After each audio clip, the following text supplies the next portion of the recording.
Hi. So basically, what we know is first that there is a decrease, and this is not only in Israel, but a decrease in the effectiveness of the vaccines in preventing infection. The numbers are clear-cut. We do know that with time, immunity is waning.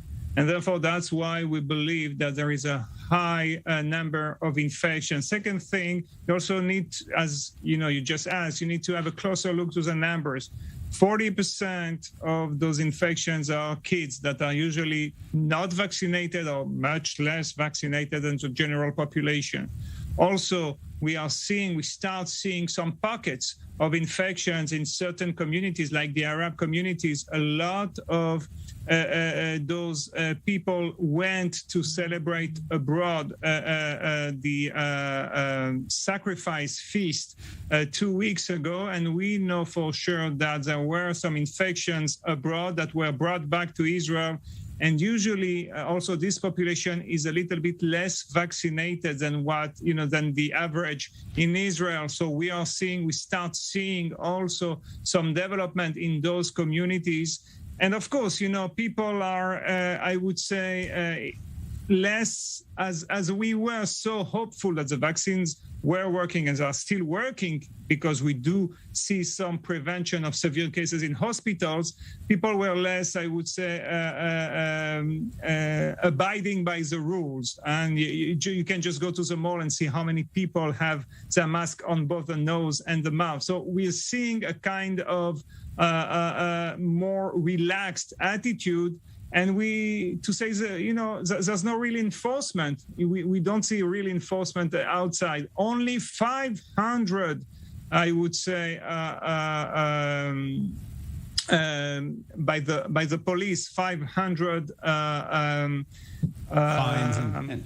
fines. Sorry, I forgot the word. Fines were given for people not respecting quarantine, while we know that there are much more. So, or 800 for people not wearing a mask during the month of July, during the whole month.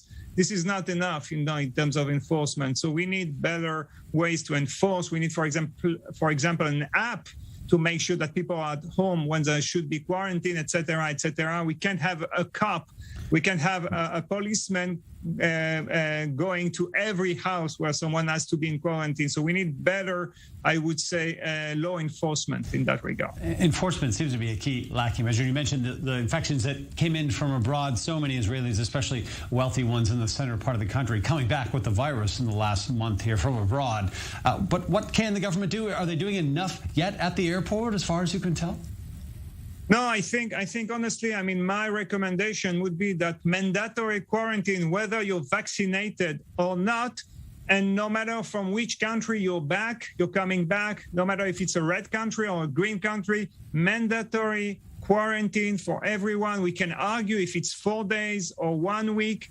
And you will have also a mandatory PCR test 4 days after coming back from abroad, because it could very well be that you are infected half a day before, getting on the plane. You will test negative when you get here in Israel, but unfortunately, you will be a positive case. We know that 10%, so far, almost 10% of the infections in all Israel were detected at the airport. So definitely, we have to be worried about that, and not only thinking about the Delta variant, but about the other variants that are making their way to Israel. Well, we'll stay tuned for that. Dr. Cyril Cohen, thanks for being with us on a